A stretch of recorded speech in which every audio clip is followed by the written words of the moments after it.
Hello friends, welcome back to my channel Excellent Creations. இன்னைக்கு vlogல நம்ம கொஞ்சமா ஷாப்பிங் அதுக்கு அப்புறம் ஒரு சூப்பரான ரெசிபி பார்க்க போறோம். வாங்க வீடியோக்குள்ள போலாம். ஃபர்ஸ்ட் வந்து நான் இருக்கிற இடம் டெக்ஸ்வேலின்னு சொல்லக்கூடிய ஒரு பெரிய டெக்ஸ்டைல் மார்க்கெட் தான். இது எங்க இருக்குன்னு பாத்தீங்கன்னா சேலம்ல இருந்து ஒரு 1 hour டிராவல் பண்ணீங்கன்னா ஈரோடு வரும். அங்க தான் இந்த டெக்ஸ்வேலி இருக்கு. இதோட அட்ரஸ் டீடைல்ஸ் நான் கீழ டிஸ்கிரிப்ஷன் பாக்ஸ்ல கொடுக்கிறேன். இந்த இடத்துல பார்த்தீங்கன்னா நீங்கள் ஹோல்சேல் ப்ளஸ் ரீட்டெயிலையும் வந்து மெட்டீரியல்ஸ் வாங்கலாம். சுடிதார் மெட்டீரியல்ஸ், குர்த்திஸ், டாப்ஸ், அதுக்கப்புறம் டிஷர்ட்ஸ், லெகிங்ஸ், எல்லா விதமான டெக்ஸ்டைல் ஐட்டம்ஸும் உங்களுக்கு இங்கே கிடைக்கும். டெக்ஸ்வேலியில் ஃபஸ்ட் இந்த சாண்டி market full and full wholesale market. இதுக்கப்புறம் பின்னாடி வந்து பிராண்டட் அவுட்லெட்ஸ்லாம் ஒரு பெரிய மால் மாதிரி அது உள்ளார இருக்குது. நீங்கள் இங்கே வந்தீங்கன்னா என்ன மாதிரி நீங்கள் வேணுமோ அது மாதிரி நீங்கள் பர்ச்சேஸ் பண்ணிக்கலாம். நாங்கள் சில கிட்ஸுக்கு தேவையான டிஷர்ட்ஸ் அந்த மாதிரி ஐட்டம் தான் வாங்கினோம்.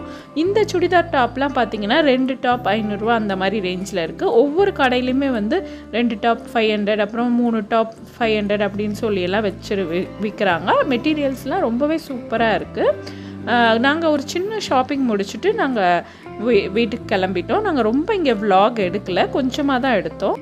நெக்ஸ்ட் டைம் டெக்ஸ்வேலி வரும்போது நிறைய கடைகளில் இன்ட்ராக்ட் பண்ணி உங்களுக்கு வீடியோஸ் போடுறேன். அதுக்கப்புறம் சேலத்தில் நான் இங்கே வந்ததுலேருந்து என்னோட கிட்ஸ் வந்து எப்போ பாரு என்னைய 2 வீலர் ஓட்ட கற்றுக்க சொல்லி ரொம்ப கேட்டுகிட்டே இருந்தாங்க. இது வரைக்கும் எனக்கு வந்து 2 வீலர் ஓட்டணும் அப்படின்ற இன்ட்ரெஸ்ட் வந்ததில்லை. பட் இவங்க வந்து சும்மா கேட்டுகிட்டே இருந்ததுனால சரி நம்மளும் ஓட்ட கற்றுக்கலாம் அப்படின்னு சொல்லிட்டு ஓட்ட கற்றுக் கொடுக்க சொல்லி அப்பாவை கேட்டிருந்தேன். அதனால் டெய்லியுமே இங்கே சேலம் வந்ததுலேருந்து காலையில் 6 o'clock எழுந்திரிச்சு போயிட்டு கிரவுண்டில், அதுக்கப்புறம் இந்த ரோட்டில் கீழே இருக்க அந்த ரோட்டில் ரொம்ப டிராஃபிக்லாம் இருக்காது, அதனால் இங்கேயே வந்து ஓட்ட கற்றுக்கலான்னு ஸ்டார்ட் பண்ணேன். எனக்கு வந்து சைக்கிள் ஏற்கனவே கொஞ்சமாக ஓட்ட தெரியும். பட் வந்து 2 வீலர்னால் ரொம்ப பயமாக இருக்கும், நம்ம கீழே விழுந்துருவோம் அப்படின்லாம் எப்போ பாரு நினச்சிட்டு இருப்பேன். பட் ஃபஸ்ட்டு டே வந்து நான் என்ன பண்ணேன், அப்பா வந்து ஃபஸ்ட்டு வெறும்னா வண்டி தள்ளி தூரம் கொண்டு போயிட்டு ஸ்டாண்டு போட்டு நிறுத்துங்க அப்படின்னு சொல்லி கொடுத்தாரு. அதனால நான் சும்மா வந்து வண்டியோட வெயிட் எவ்வளோ இருக்குது அப்படிங்கிறத நம்ம உணர்றதுக்காக சும்மா கொஞ்சம் தூரம் தள்ளி போயிட்டு ஸ்டாண்டு போட்டு நிறுத்துறது, திருப்பி கொஞ்சம் எடுத்துகிட்டு தள்ளிட்டு போயிட்டு ஸ்டாண்டு போட்டு நிறுத்துறது. ஃபர்ஸ்ட் டே வந்து அப்பா இதுதான் சொல்லி கொடுத்தாரு.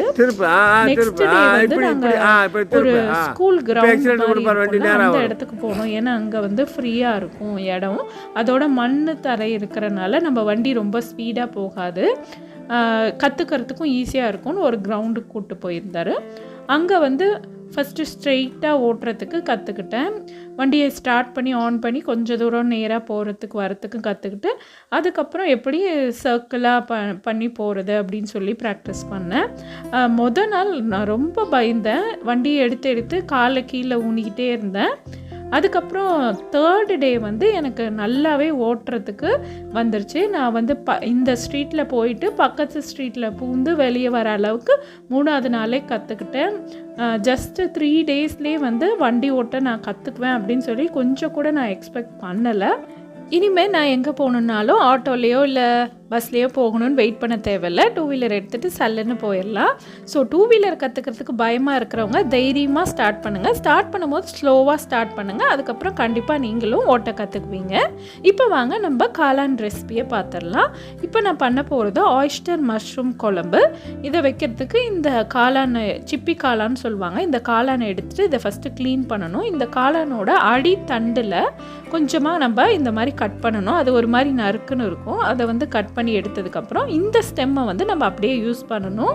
அதுக்கப்புறம் இந்த மாதிரி கையிலேயே கிழிச்சு எடுத்துட்டோம்னா அழகாக வந்து இந்த மாதிரி பிரிஞ்சு வந்துடும். இது க்ளீன் பண்ணுறது ரொம்ப ஈஸி. இதே மாதிரி எல்லாத்தையும் நம்ம க்ளீன் பண்ணி வச்சுக்கணும். அந்த ஸ்டெம் வந்து மிஸ் பண்ணாமல் சேர்த்துக்கோங்க. அந்த ஸ்டெம் வந்து ஒரு நான்வெஜ் மாதிரி டேஸ்ட்டாக இருக்கும்.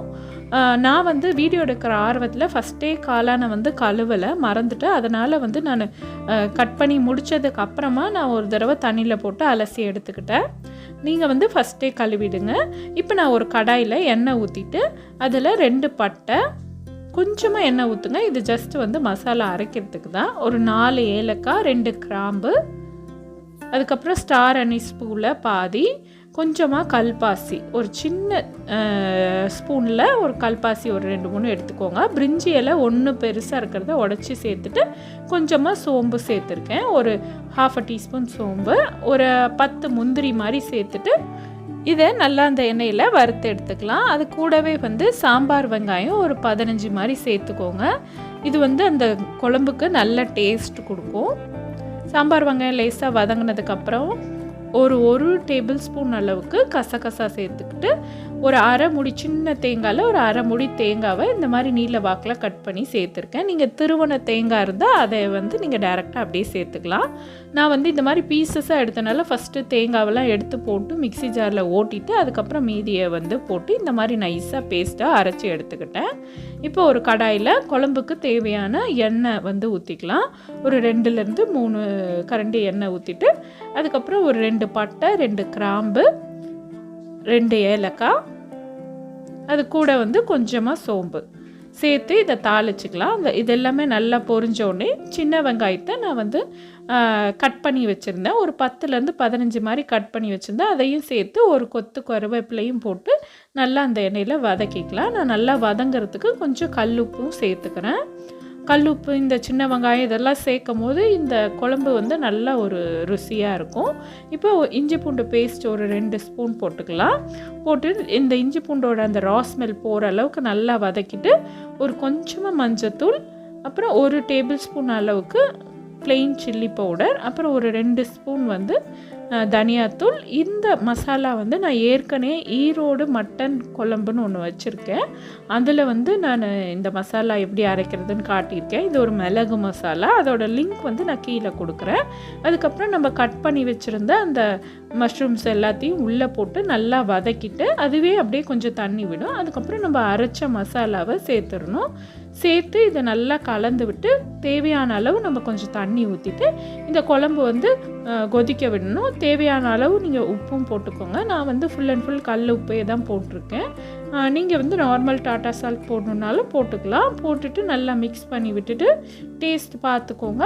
அதுக்கு உப்பு எல்லாமே கரெக்டாக இருக்கான்னு பார்த்துட்டு நல்லா கொதிக்க விட்டு ஒரு 5 நிமிஷம் நல்லா கொதித்து அந்த எண்ணெயெல்லாம் பிரிஞ்சு வந்த பிறகு கொத்தமல்லி தழை தூவி ஆஃப் பண்ணிடலாம். இது வந்து இட்லி கூட தோசை கூட எல்லாத்து கூடயும் சூப்பராக இருக்கும். இந்த ரெசிபியை ட்ரை பண்ணி பார்த்துட்டு எப்படி வந்ததுன்னு கமெண்ட் செக்ஷனில் சொல்லுங்கள்.